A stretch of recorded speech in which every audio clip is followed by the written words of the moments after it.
Karena gini, misalnya ngomong tentang single MOOC dan MOOC, saya mau tanya, YouTube itu MOOC atau bukan? Bukan. Bukan, tapi bisa nggak orang pasang konten di YouTube? Bisa. MOOC bisa orang pasang konten nggak? Bisa. Internet itu MOOC atau bukan? Bukan. Tapi bisa nggak orang bikin TV di internet? Bisa. Lah apa bedanya? Fungsinya udah sama kok.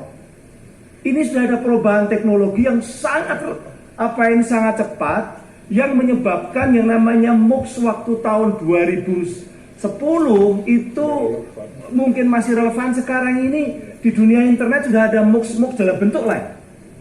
Saya bisa kok sekarang bikin radio on demand ataupun televisi berbasis internet, dan itu MOOC sebenarnya. Fungsinya hampir sama dengan MOOC. Itu jadi teknologi ini sudah berubah. Kalau saya setuju bahwa KPI tetap berperan, iya, karena masa depan anak cucu kita itu pada konten-konten ini, bukan pada persoalan izin. Kalau saya pribadi ya, ini pribadi sebagai guru besar Universitas Erlangga, saya kasih kok izin sama mereka. Karena nggak ada gunanya juga. Karena apa? Anak-anak kita, coba kalau misalnya yang di sini ini anak-anak SMP, SMA, masih nonton TV nggak sih? 10 tahun yang akan datang akan tambah nonton TV atau enggak? Enggak. Nah kalau persoalan kayak gitu kita masih ribut, ada masalah, wah nanti nggak demokratis. Lu ngomongin barang yang sudah sama dengan radio SW dia ngomongin sekarang bahwa SW ini harus demokratis. Siapa yang dengerin? Ini problem dunia udah berubah sangat. Tadi ada angka-angka dari beliau ini S2-nya di tempat saya kuliah, jadi bagaimanapun juga saya dosennya gitu ya. Jadi kalau salah dikoreksi. Nah, itu yang namanya apa? Yang namanya penonton televisi itu semakin lama decline di berbagai negara. Kalau tidak percaya, anak-anak kita juga tanya. Nah kalau sudah seperti itu, sementara yang ngotot-ngototan itu, mohon maaf, usianya ke saya ini, yang tidak pernah mencoba untuk mendengarkan apa yang terjadi di kalangan anak-anak muda yang sudah trennya berubah. Nah kita ini masih ribut. Saya sekarang kebetulan ditunjuk oleh Pak Menteri untuk ngurusi komunikasi publik. Saya selalu bikin acara talk show di beberapa televisi. Nggak ada yang komentar, itu ternyata nggak dilihat gitu loh. Nggak dilihat, mohon maaf ya teman-teman ya. Ini yang terjadi adalah tren dunia, bukan hanya yang terjadi di Indonesia. Apalagi nanti Pak Jokowi sudah mendeklarasikan yang namanya ini transformasi digital, yang sekarang masih ada 12.548 desa yang belum on internetnya. Tahun 2023 atau paling lambat 2024 semua on, untuk mendukung tadi yang disebut sebagai mendukung pendidikan online, mendukung pemerintahan online, mendukung BPJS atau kesehatan online itu. Tapi juga itu berarti apa? Mereka mengakses internet menjadi semakin luas. Sekarang pertanyaannya, lebih banyak megang TV atau megang ini? Megang HP, bangun tidur aja HP kok, istri belum dipegang, ini udah dipegang loh. Gitu loh. Malah kalau istri ketinggal nggak apa-apa, masih menyusul. Kalau HP ketinggal, calon istri gitu. Ya, ini guyon biar nggak mengantuk karena tegang banget gitu ya. Nah, tapi kenapa pemerintah masih ngotot bahwa ingin undang-undang penyiaran goal? Kita tahu undang-undang penyiaran itu sudah tahun 2010, bahkan sebelumnya udah 2002 yang lama. Tapi mau direvisi itu 2010, 2012 saya udah membahas dengan Komisi 1 DPR RI waktu itu tahun 2012, setengah permainan itu. Tapi bubar juga, nggak jadi yang undang-undang penyiaran itu. Saya ini kebetulan staf ahli sudah 13 tahun. Kalau teman-teman nggak pernah ketemu saya ya karena nggak pernah komunikasi aja. Ya. Jadi udah lama sekali gitu. Tapi kenapa kita kondisinya kalau udah berubah kok masih mau ngejar? Ini loh yang mau kita kejar. Nih yang mau kita kejar. Jadi begini, pertama analog switch off itu memang merupakan keniscayaan di berbagai negara. Indonesia adalah negara terakhir di Asia Tenggara, barengannya cuma dengan Timor Leste. Jadi kelas kita Timor Leste. Teman kita Timor Leste ya. Hampir semua negara sudah. Kemudian itu sudah diperintahkan oleh ITU dengan kesepakatan tahun 2006 ya. Kemudian 2007 juga diulang lagi. Kita memang terlambat. Nah, lalu kenapa kok harus menjadi terjadi analog switch off itu penting? Kalau saya nggak usah teori-teorinya, langsung aja. Kalau pemerintah terus terang ingin mendapatkan digital dividend, yaitu frekuensi 700 MHz yang merupakan frekuensi emas, itu harus. Kenapa? Itu untuk anak cucu kita, untuk Anda semua, untuk masyarakat luas, supaya HP-nya itu bisa memakai teknologi dengan kecepatan 5G nanti, termasuk juga untuk layanan 4G sekarang. Kalau tidak ada frekuensi yang baru dari 700 MHz yang bisa kita ambil, itu untuk masyarakat layanannya seperti sekarang masih banyak yang lemot dan sebagainya. Nah, makanya itu salah satu. Yang kedua adalah menurut Boston Consulting Group yang pernah kita minta untuk membuat kajian, mereka mengatakan bahwa kalau yang namanya analog switch off itu terjadi, maka kan tadi ada digital dividend, ada frekuensi yang kemudian dipakai untuk internet broadband, untuk TV streaming, radio streaming, YouTube dan lain-lain. Ekonomi digital di situ. Jadi mengembangkan ekonomi digital. Nah, apa kata Boston Consulting Group itu akan terjadi 181.000 penambahan kegiatan usaha baru karena berkembangnya ekonomi digital.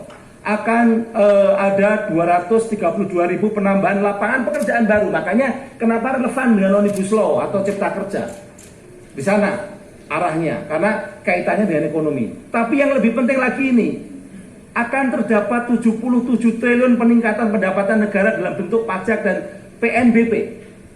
Jadi kalau kita gagal analog switch off, kehilangan 77 triliun. Ini.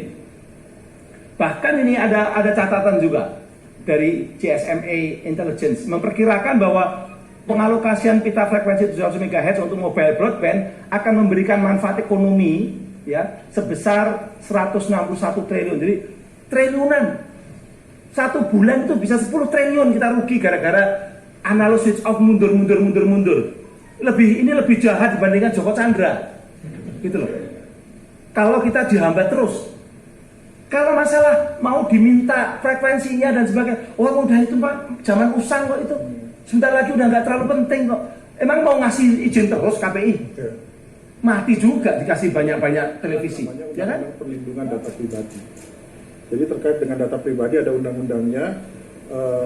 Tadi Pak Haris sampaikan kemungkinan September begitu. Jadi kalau bicara masalah perlindungan data itu, lalu kalau menolak 5G saya belum pernah mendengar. Mungkin kalau Prof pernah mendengar saya bisa disampaikan. Tapi gini, tadi Prof Henry sudah menyampaikan ini perkembangan teknologi yang kemudian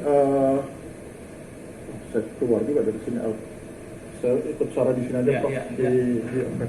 Jadi perkembangan teknologi yang kemudian sudah tidak bisa ditolak lagi, begitu kan? Mati juga ya. Jadi internetnya mati. Nah ini kalau tidak 5G begini nih, gitu kan? Kalau 5G tentu lebih stabil begitu. Dan itu pemerintah membutuhkan 112 MHz itu tadi, gitu. Jadi teman-teman bisa bayangkan ini contoh apa?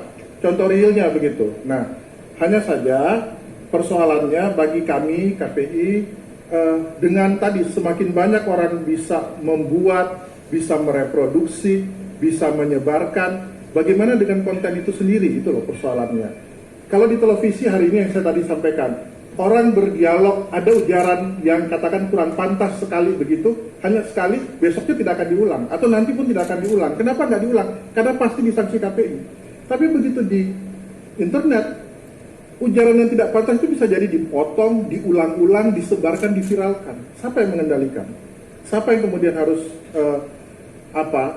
mengatur itu, gitu loh. Kenapa kemudian saya berpikir kemudian perlu ada sebuah lembaga yang juga terlibat di sana. Dan bukan cuma itu, tadi beberapa di materi saya belum sempat saya sampaikan karena keterbatasan waktu, pentingnya sebuah lembaga independen yang mengatur konten internet itu juga penting untuk mengatur konten kreatornya. Ketika katakanlah saya membuat sebuah konten yang kebetulan karena saya muda mungkin lebih menarik gitu. Tapi Prof, karena muridnya banyak, subscribe di YouTube-nya lebih banyak. Lalu konten saya pindah Prof, diunggah di salurannya Prof Henry begitu. Yang klik lebih banyak, lalu dapat AdSense di situ.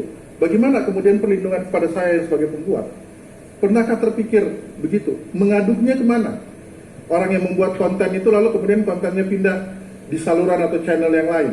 Nah, hal-hal seperti ini menurut saya yang penting untuk kita pikirkan ke depan. Kalau terkait dengan MOOCs, mau single atau multi, tadi Prof sudah sampaikan, itu sebenarnya sesuatu yang tidak penting lagi. Mau berbicara single atas nama kepentingan negara, ininya single, telekomunikasinya banyak, pengelola telekomunikasi yang kemudian bisa menyediakan jasa internet yang kalau semua sudah dapat tadi 10 MHz di frekuensi emas 700, akan berapa banyak pengelola yang kemudian bisa mendeliver 5G itu.